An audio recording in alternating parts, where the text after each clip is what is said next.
مفتی صاحب کی بارگاہ میں عرض ہے کہ 4 رکعت کی نماز کے قاعدہ اخیرہ میں التحیات پڑھ کے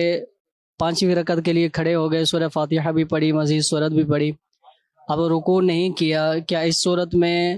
پھر سے التحیات میں بیٹھ کے سجدے صاف کر لیا جائے، یا 5ویں رکعت اگر کوئی پڑھ لے 5ویں رکعت کا رکوع کر لے تو اس صورت میں کیا حکم شرعی ہے؟ جی، جب چوتھی پر قاعدہ اخیرہ کر لیا تو ایسی صورت کے اندر 5ویں کے سجدے سے پہلے یہ حکم ہے کہ یہ واپس لوٹ آئیں